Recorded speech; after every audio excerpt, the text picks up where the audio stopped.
Current State Superintendent of Education for South Carolina, Molly Spearman, will not seek another term as the State Superintendent of Education. Now there are a plethora of people running for that particular seat, including Republican candidate Ellen Weaver.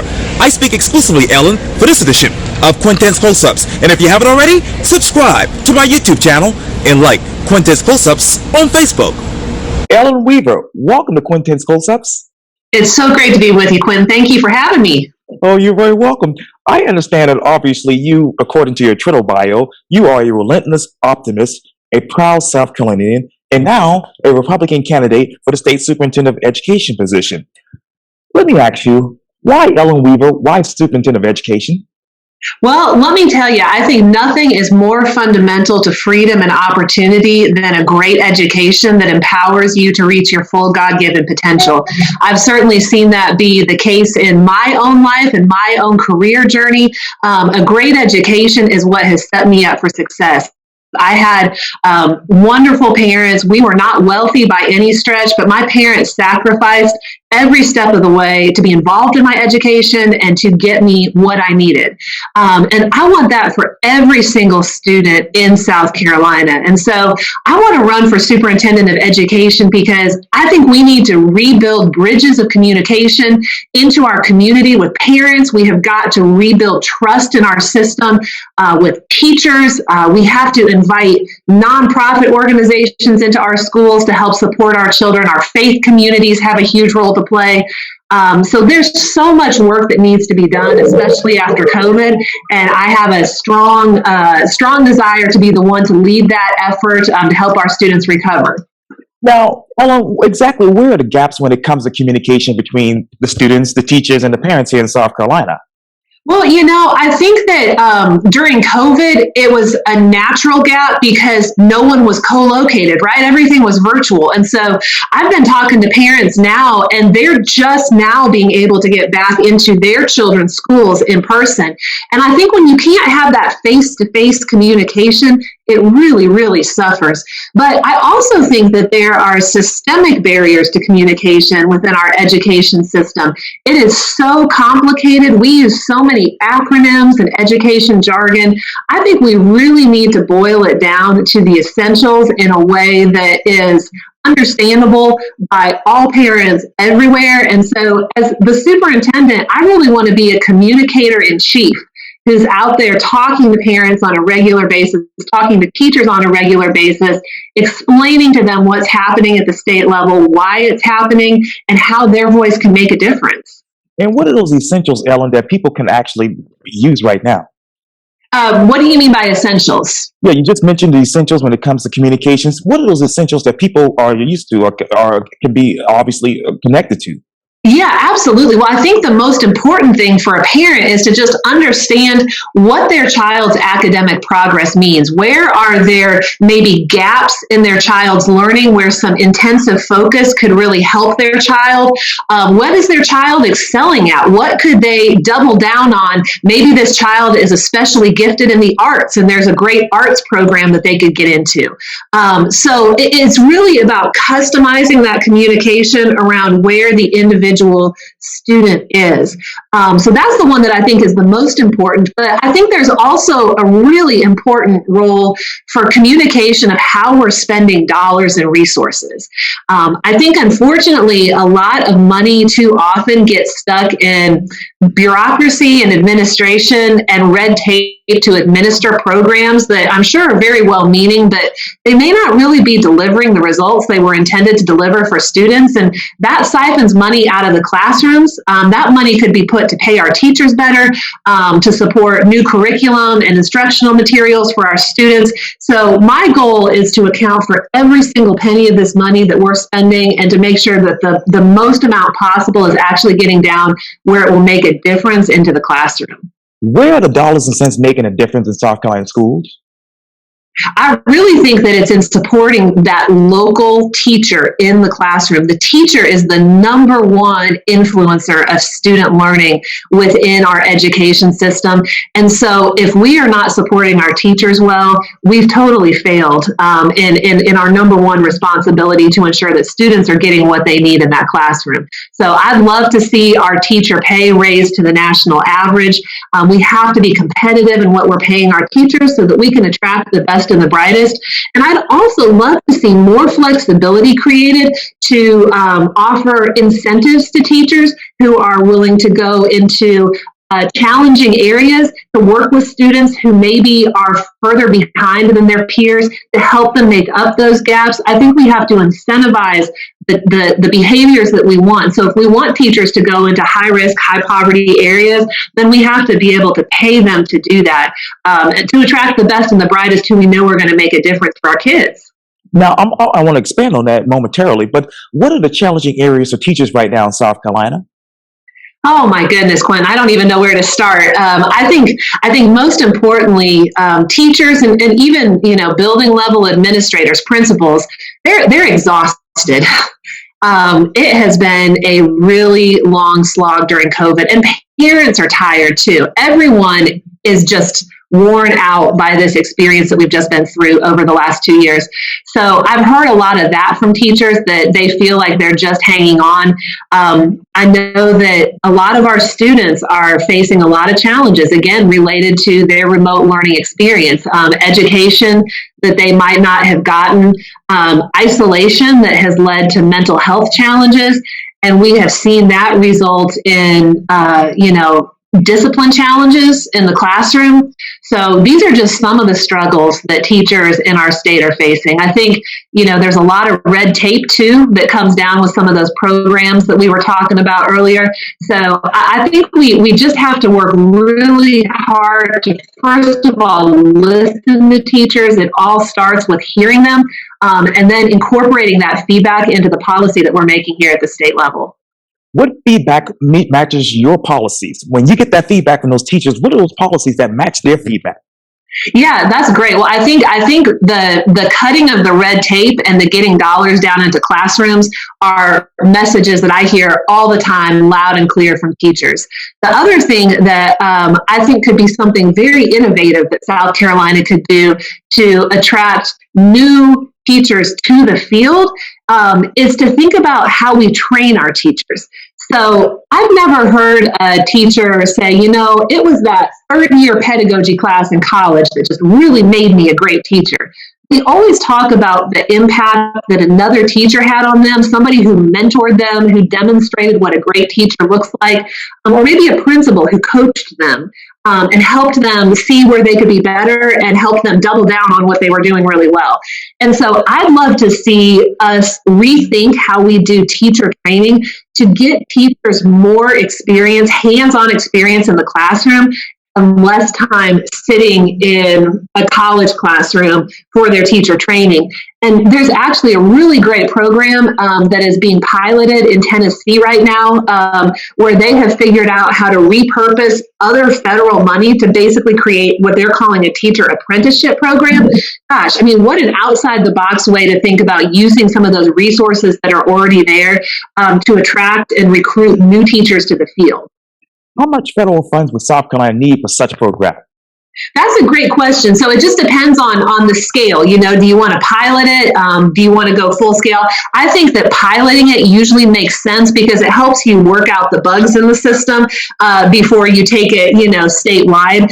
So, I don't have a dollar figure on how much it would cost, but what I'd probably do to start out is just look at what they've done in Tennessee, see how they started to scale it, and learn from them. I think that's one of the most important things we can do because states all over the country are dealing with the same challenges that we are. So let's learn from each other.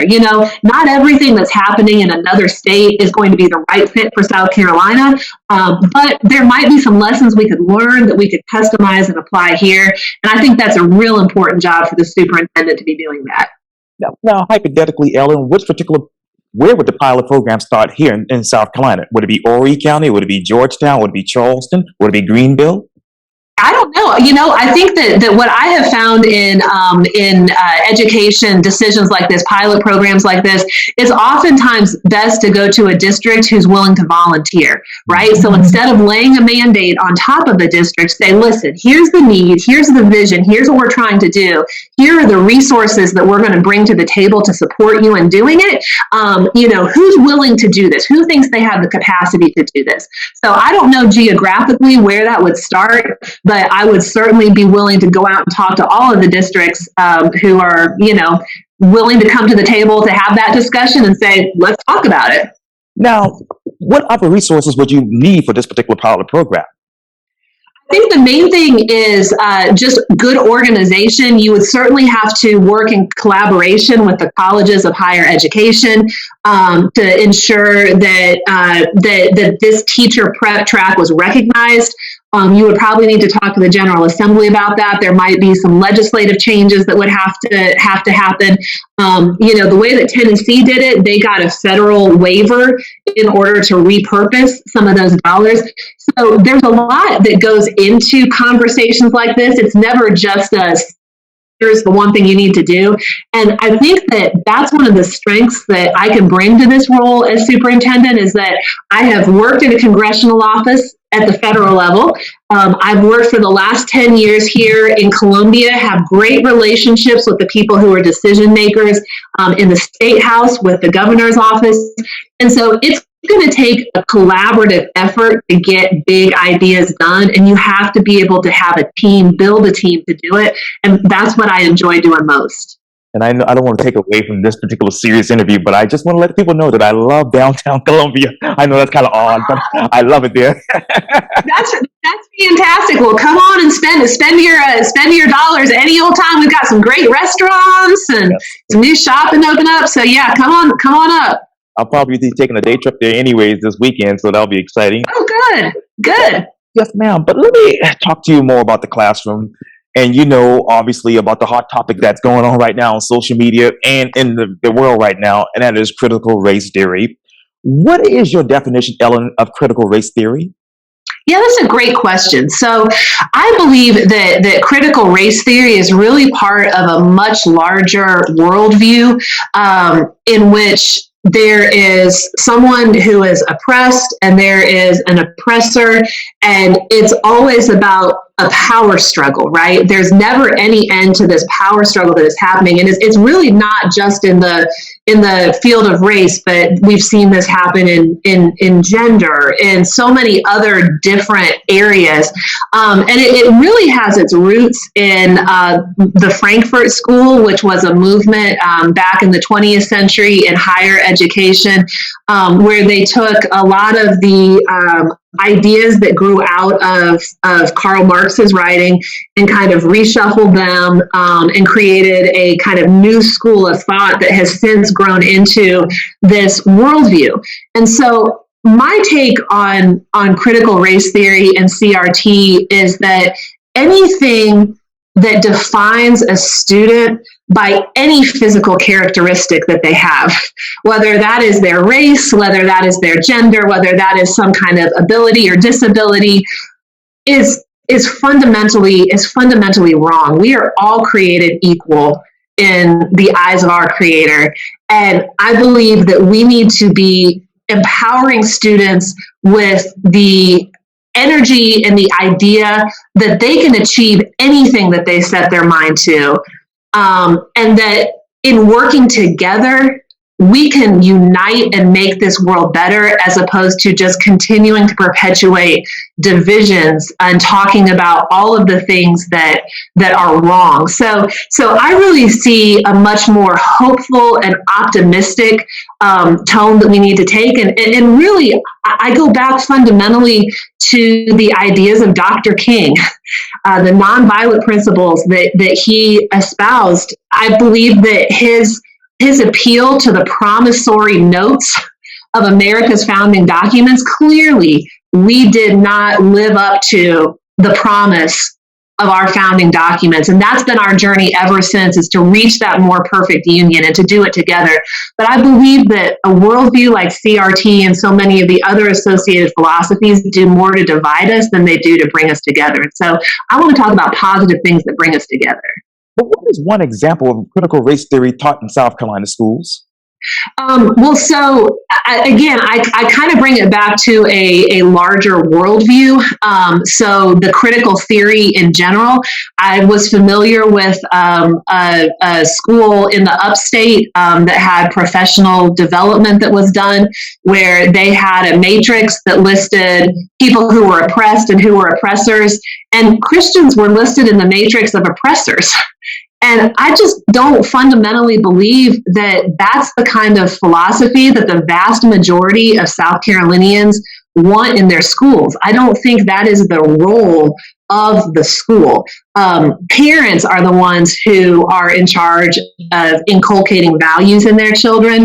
We need to be getting back to the basics and teaching kids how to do the basic things that they need to do to be successful in their education. I mean, when 2/3 of our children aren't able to read and do math on grade level, that's a crisis. I mean, that's where we are right now. And I think we need to be intensively focusing on academic skills and leave some of these political debates where they belong, which is outside of our schools. But what more do you know about critical race theory that you didn't know, say, 2 years ago? I think that it's, especially post-COVID, become much more apparent how prevalent it is in the field of education. And in some ways, it's not a huge surprise that this worldview would filter down into K-12 education, from the standpoint that it has been very prevalent on college campuses for several decades now. And so when you have teachers who are going through colleges of education on college campuses, it's not really any big surprise that what they're learning there would eventually start to filter its way down into the K-12 classroom. So again, I want to create a K-12 learning environment in South Carolina where these conversations are kept amongst adults who are able to process these and who have an independent voice to be able to say what they think or not believe what they don't want to believe, as opposed to having philosophies or worldviews pushed onto children who really should just be there to learn the fundamentals of education and not engage in political conversations. Well, this might be a crazy question for you, Ellen. Do you support a hotline to the Attorney General's office that will report divisive content taught in schools such as that? That's a great question. I would have to look at that idea. What I support is transparency.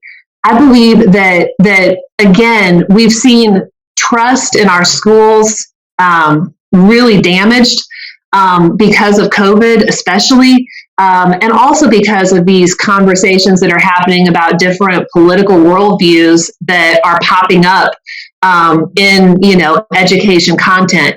And so I think the best way for us to get beyond that is to open the doors of our school and to have total transparency for everything that's taught in the classroom. Let's invite parents in the community into the classroom. Let them see what is being taught. We already have transparency for curriculum in the state, but there are a lot of instructional resources that are brought into the classroom that are outside of the approved curriculum. So let's just have transparency, right? I think that decisions need to be made by parents, and that those parents need to have a direct line of recourse to their school board. And if they don't get satisfaction at their school board, then maybe we do need to consider something like a tip line or some other process that allows parents to have their voices heard. Because, much like we were talking about earlier, I think teachers have felt like their voices haven't been heard. I think parents have very much felt like their voice has been marginalized as well. And I think as educators, we need to welcome these conversations and not run away from them. Now, I want to talk about transparency later in the interview, but let me ask you this. And speaking of COVID, how much ESSER funds have actually gone to each district in South Carolina? Well, we got about $3.2 billion total in federal funds that came down from the federal government through the three different iterations of coronavirus relief. My understanding is that, the first tranche of that has been pretty well gone through. Some of the second, I don't even know where districts are, honestly, in the third tranche that has come down. I know all of them have prepared plans that have gone to the State Department of Education to show how they're going to use these funds to support student learning. I know some of them are doing, tutoring. Some of them are looking at, summer programs. So there's a diversity of things that are being done with them, but they don't have to be spent for another couple of years. And so I think you'll continue to see these resources be allocated over the next few school years. I really wanted to ask this later on, but I just going to ask it right now. Sure. How transparent has the State Department of Education been over the past 2 years? Well, I would take it maybe even beyond 2 years. I think in general, information in the education system is very opaque. Our systems are old. We do not use modern ways of communication and data analysis, I think a lot of times, or data communication, I should say, where, you can create beautiful graphics out of data to help them make sense to people who might not be a mathematician, right? And I certainly appreciate that. I'm a history and social studies and science, or, social sciences nerd. I was never the math and science person, right? So I appreciate a good picture, a good data picture that helps me understand what the numbers actually mean. And so I think that's one of the best ways that we could help bring transparency to the Department of Education is to think about how do we create user-friendly interfaces for this information. And I think we've made some progress on that, but we have a long way to go. And again, a lot of it is just that in state government, it's not just the education department, it's really across all of state government. Information gets very siloed into this department, that department, and so you have to really know what you're looking for to find information, and then sometimes you have to be like, an advanced data analyst to understand what the information is once you find it. And so I think that just doing everything we can to break down those barriers to access of data is going to be beneficial for the state of South Carolina. So that's going to be a big priority for me as superintendent. And quickly, what other access barriers are there when it comes to education in South Carolina? Yeah, no, it's a great question. So access to information is a huge barrier because, in some places we learned, especially during COVID, we already knew it beforehand, there's just not been broadband deployment. And so the good news is that there is a plan in place now to fix that over the next few years. Hopefully we are going to have broadband access in every corner of our state so that we've eliminated that barrier to access. But, I think, again, a lot of it just comes down to translating information out of educratese into the language that you and I speak every day so that normal people have access to this information. The rural areas, Ella, where would you prefer fiber lines in those areas so that people can get access to, obviously, infrastructure and broadband? Yeah, it's vital that we get that access in there. And again, I'm not going to give you any detailed explanation because I am not the deployment expert on that. But I was at the Education Oversight Committee a couple of weeks ago, and we saw an incredible presentation that had a map that showed where the gaps were and how they were working to fill them.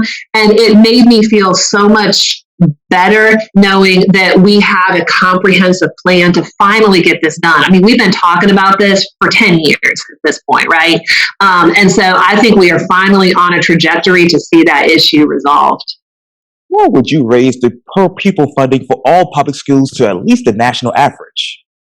Well, so the interesting thing is that we are spending almost $16,000 on average per student here in South Carolina, and that actually puts us relative to the national average in terms of other states. So we're spending a lot of money, but the question is where is that money going, and is it actually, like we were talking about earlier, getting down into classrooms where it can make the most difference, or is it getting hung up somewhere else in the process? How would you encourage raising pay, obviously, for public school teachers to at least the national average and reinstating the master's and other relevant advanced degrees pay? So that's an interesting question. Obviously, you're going to have to work in conjunction with the General Assembly to figure out how to crack the nut on teacher pay. They have made significant progress in the last couple of years in continuing to gradually advance teacher pay. I believe we are now on par with the Southeastern average, if not the national average. So that is a big step in the right direction. We certainly have more that we can do. So I would like to see where we can find efficiencies with the money that we're already spending. How can we redesignate money that is not being used well now to support teacher salaries? That would be an obvious place, I think, to look. In terms of degree attainment and tying pay to degrees, I personally think that to pay a great teacher based on the outcomes that they deliver for students, not necessarily on the letters behind their name. I think we have a lot of great teachers with a bachelor's degree who are highly effective, and I don't think that they should have to incur more student debt in order to be paid well for what they're doing for kids.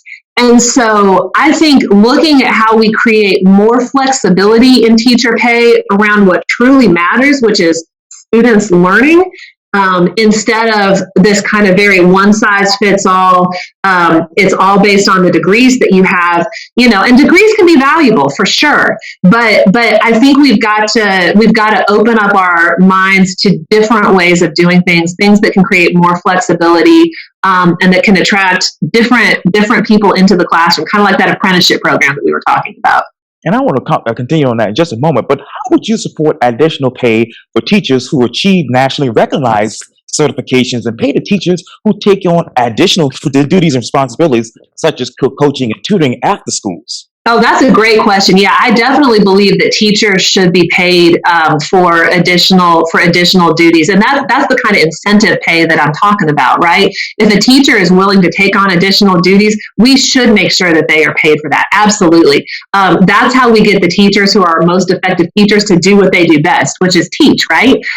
So whether that's tutoring or helping students with some kind of after-school need, absolutely, I believe that we should be compensating our teachers who put forth that extra effort. Now, how would you increase the numbers of school counselors, school psychologists, school social workers, and school nurses for all public schools to at least recommend the national ratios per pupil? That's a great question too. Again, I think that's going to come down to working with the General Assembly, right? So you have to have the money to fund it. And if that is reallocating other funds, or if that is looking at new ways of funding it, then that's the conversation that we would have to have with the General Assembly. I think a lot of these questions, again, come down to the idea that you have to have the relationships to work with the General Assembly to get things done. Everything that I would like to do in the superintendent's job is not something I can just wave a magic wand and say, here's how it's going to happen. There's a lot of people that have to be at the table. I've described the job of the superintendent as 3 Ps. First, you have to start with people, right? So you are listening to parents, you're listening to teachers, you're listening to business leaders who are the ultimate consumer, if you will, of the product that our schools are creating. They're hiring our graduates, right? So you have to factor in all of these different stakeholders who have a stake in the education system. That's the first P. Then you have to go and look at policy. So how are we going to expand and support what is working well, and how are we going to fix what isn't working? But again, the superintendent can't just wave a magic wand and say, this is what we're going to do now. You have to work it through the process. And in South Carolina, the General Assembly is the most powerful force in this state. That's the way our Constitution is written. So a lot of these questions around pay and around funding are something that is directly reliant on the General Assembly, and something that we're going to have to work together if we're going to get it achieved. Now, Ellen, in what way would you support full public education for pre-K, for all eligible children in South Carolina? I think that the General Assembly has recently passed a bill that expands our pre-K program to all districts. And so it seems like we have made significant strides in that over the years. I know that First Steps is also doing great things for kids. So there's been a strong focus in the General Assembly on pre-K, and I fully anticipate that that's going to continue in the years ahead. Now, how would you ask the state to approve full funding for K-5 enhancement teachers for art, music, physical education, of course, and world languages? That's a great question and something I haven't thought about, but I'd like to learn more about that. So thank you for asking that question. I'll look it up. Yes, ma'am. Now, if given the opportunity, Ellen, how would you increase the per pupil funding for textbooks and other instructional resources, such as digital and hard copies, supplies to at least the pre-recession levels? So I think when it comes to the curriculum funding, what I would like to see right now, curriculum is funded as separate line item, right? It's not really a per pupil expenditure that's tied to a student. It's a line item that's just a number in the budget, right? And so you actually bring up a really, I think, important part when we think about how we fix funding in South Carolina. We have one of the most complicated funding formulas in the entire country. And I think what we need to do is dramatically simplify the number of designated line items that we have and actually roll this money up into kind of what you're talking about, which is a per pupil cost, right? So that money then travels to the district where the student is enrolled, and that district has more flexibility to make the decisions that they need to make with that money in order to best support that student's learning. Because I think needs are different across different communities.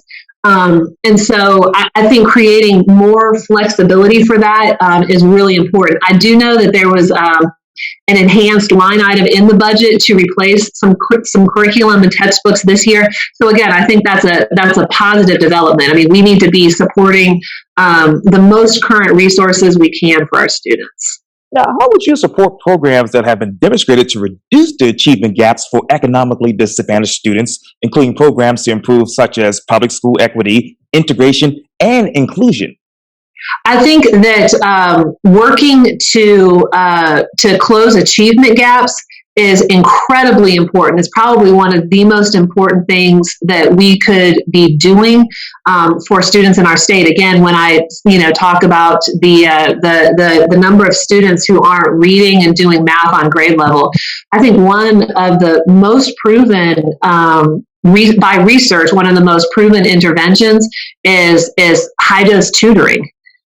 So I would love to see some of those ESSER funds that you were talking about before used to recruit tutors into our schools to work one-on-one or in small groups with students who are particularly struggling. I think that intervention is something that has been proven to work and to work well. And I think that to your point, finding those things that are research-based that have been shown to actually close those achievement gaps is absolutely where we need to be focusing our resources. And so as superintendent, I'm going to be going around and talking to different districts and saying, what is working here? Show me what's working. How have you moved the needle for students? And then give me feedback about how you think that could look if we were to expand that to other districts. Speaking of showing me what actually works, Ellen, with the ESSER funds, why are there no school proposals for this? No school proposals? Yes, ma'am. I'm not sure what you mean by that. Yeah, with most of these, as far as accountability and transparency, where are the school proposals? What proposals are they using to actually show that the funds are being going to certain places?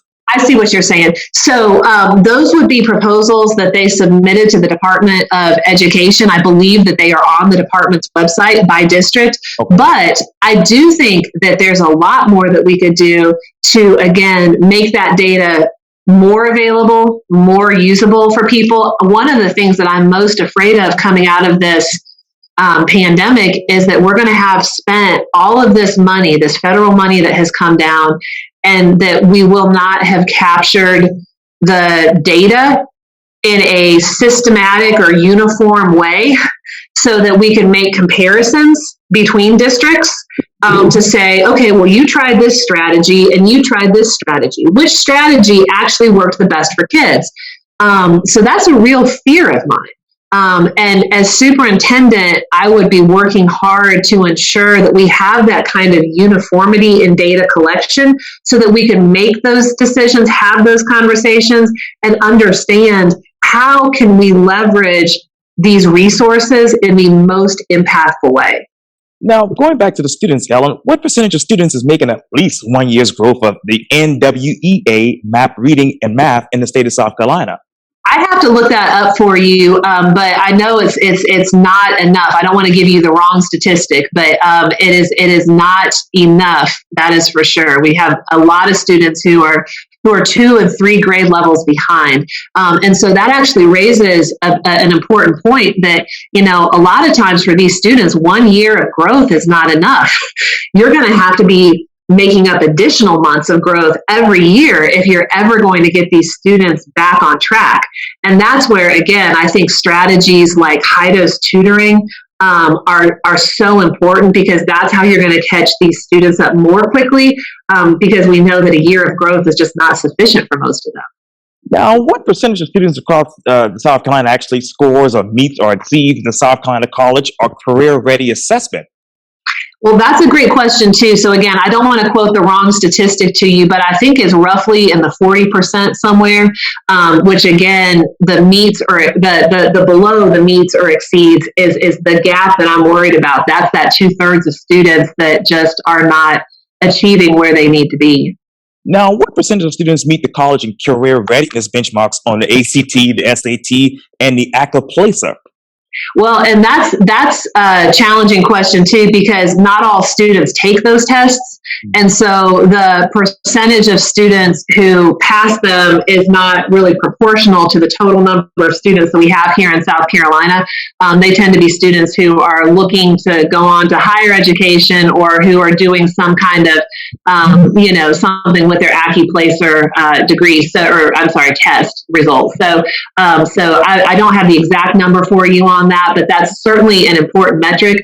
I think having, that ACT score where you can actually kind of compare apples to apples across state lines, so that we know that here in South Carolina, our diploma is meaningful relative to how other states are preparing their students, is critical for economic development, right? We have to be competitive in how we are preparing our students for the future, or we're going to lose opportunities to other states.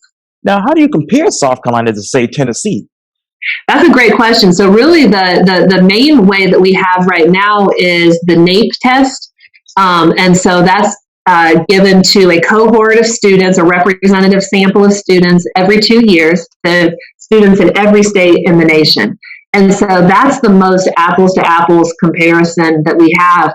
Unfortunately, South Carolina tends to do fairly poorly in that comparison. We tend to be in, the lower 40s of number of states in terms of how our students are doing. And we've seen other states around us who have engaged in a lot of different reforms and interventions for their students that have started to move the needle. Mississippi has put a lot of focus on 3rd grade reading, and it seems like they are seeing results for that. Florida is another state that I like to point to. They have about 4 times the number of students that we do, and they have a much higher percentage of English language learners than we do too. But over the last 25 years, they started out behind South Carolina in 1998. They have leapfrogged us and are now one of the fastest growing states in the country. And so I think, there are a lot of different things that they have done to achieve that, but that gives me hope. That shows me that with some determination and some creativity, it's possible. I think our students can achieve anything.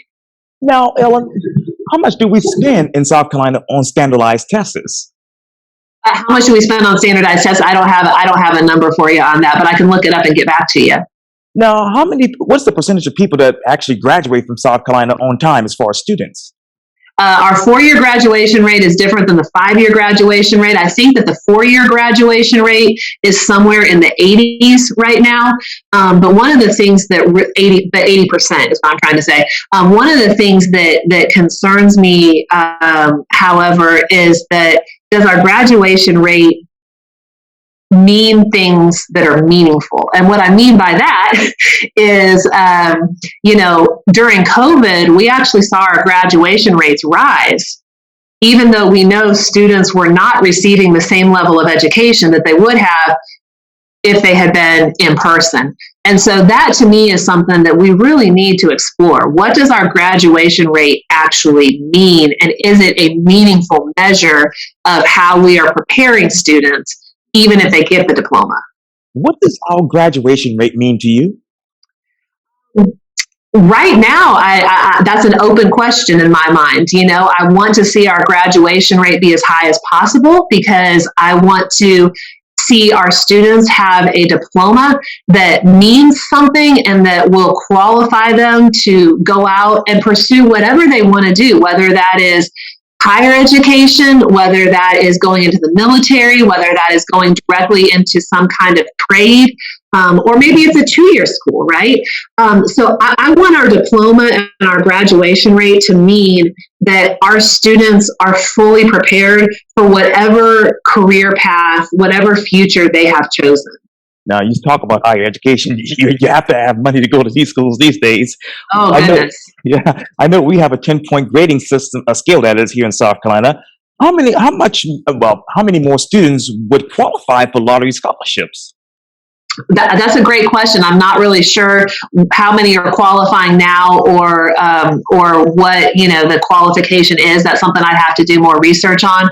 But I think that supporting students in their journey, whatever path they choose, is so critical. And South Carolina has really done a lot to support our students. But, college affordability, goodness gracious, that's something that's a big conversation that stretches all the way to Washington, D.C. I don't know how we solve that problem, but I do think that we're going to see a lot more, hopefully, innovation in the higher education space. Maybe that's going to be one benefit of COVID, is people understanding that they can pursue credentials all over the place, right? You don't have to necessarily go to a traditional 4-year university in the way that we've always thought about going to a traditional 4-year university. There are other hybrid models. And I think that that's an exciting development that can maybe help make higher education more accessible and affordable for people who do choose that for their career path. And speaking of DC, Ellen, the federal law requires a standardized test, but doesn't require any portion to be used for a student's grade. Why do you think the state of South Carolina uses 20% of the tests against a student's GPA? I'm not familiar with the SC Pass and SC Ready being used in the GPA. I know that they're used for state and federal accountability purposes, so I'd have to do some more research on that. Do you think, Ellen, that the Department of Education should take over charter school approval and monitoring achievement rather than having other agencies like the State Charter School District, IRCSIGN, and institutions of higher learning?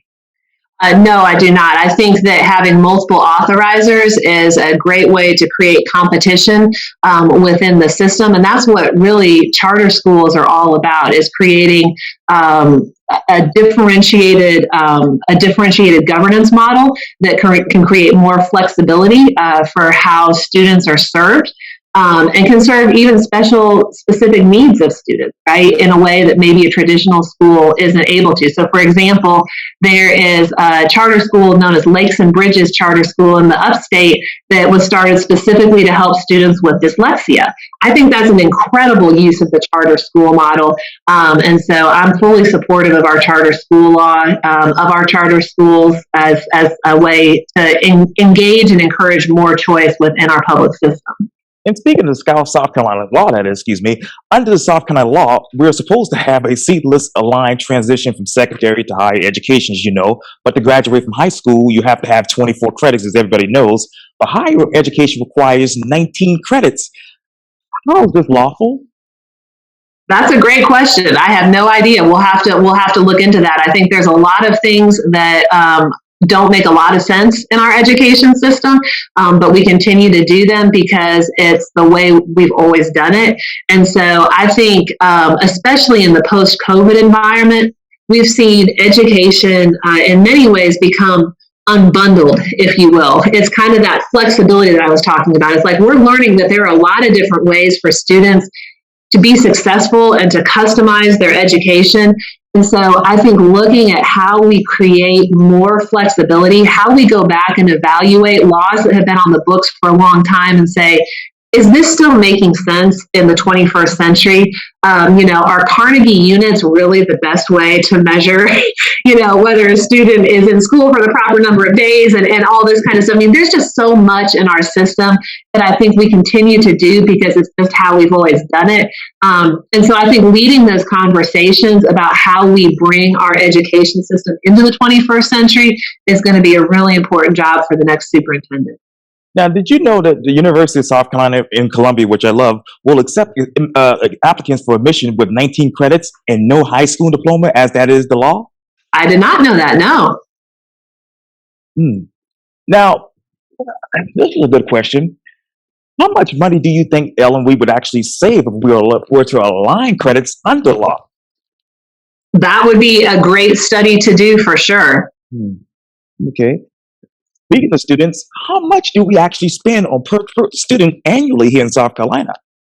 Well, so our average revenue per pupil is between $15,000 and $16,000. Now that varies district to district. Our highest revenue per pupil district is over $25,000 a student, and our lowest revenue per pupil districts are around the $11,000 mark. So there's a wide variety, and a lot of that is based on the local effort.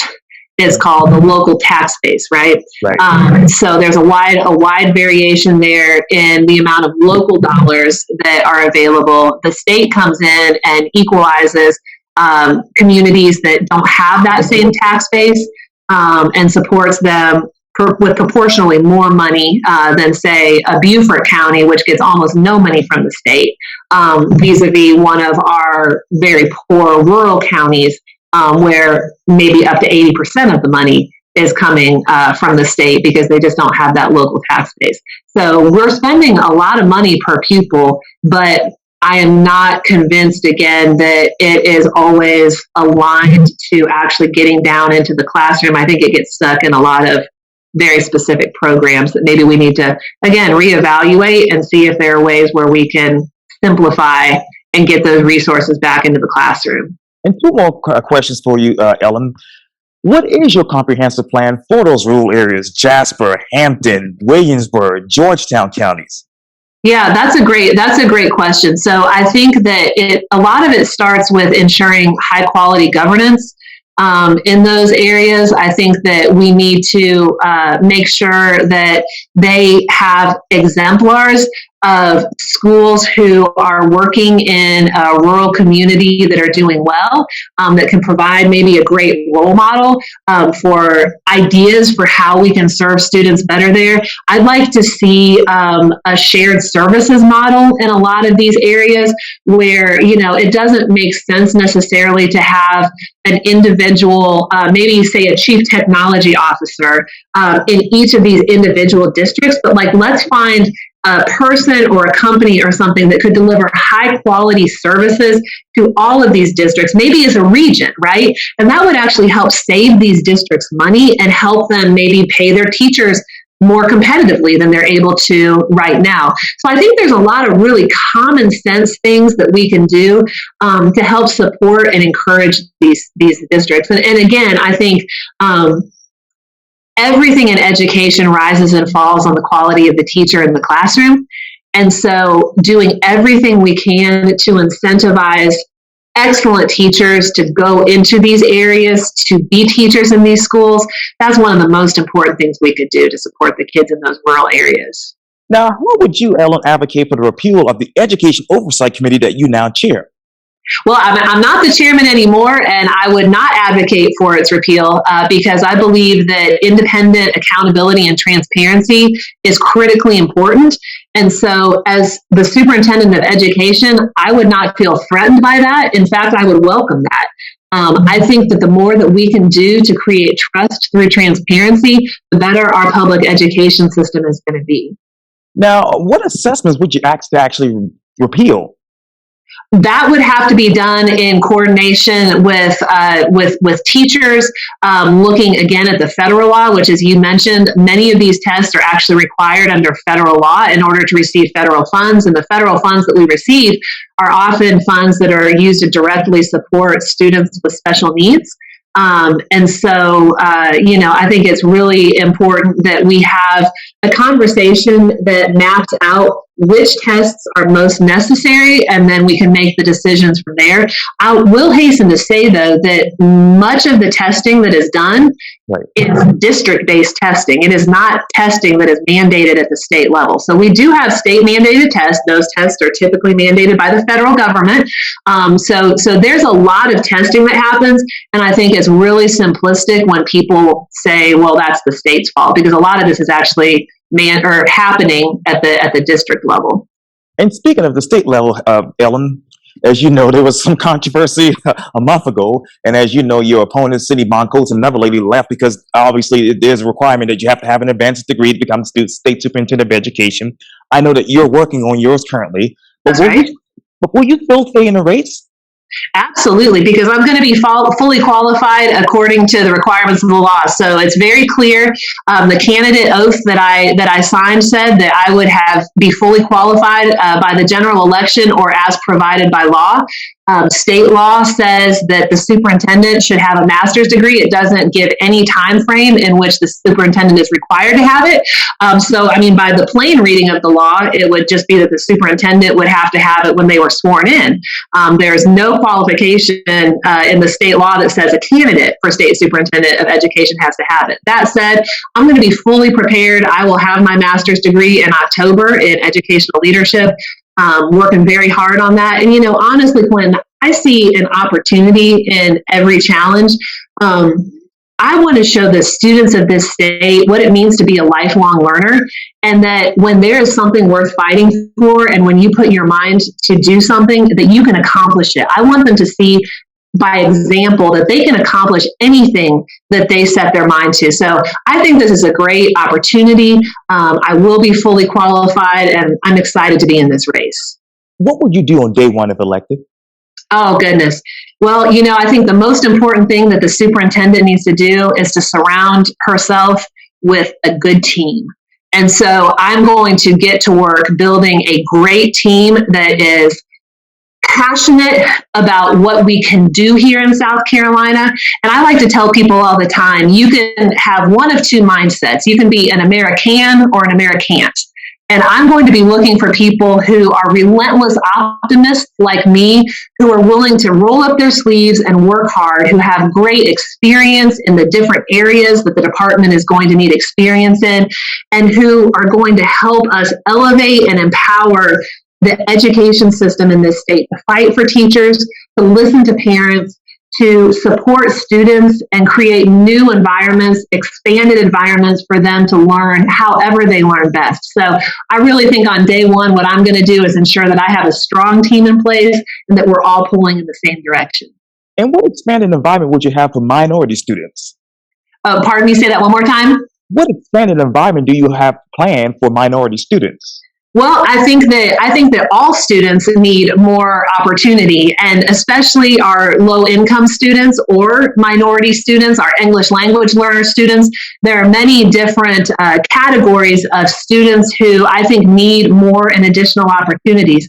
So strengthening our funding and finance system, which we've already talked about, is one really critical way that we can attract and pay really great teachers in the classroom, which again is going to directly impact the experience that these students have. I'm a firm believer in the idea of school choice.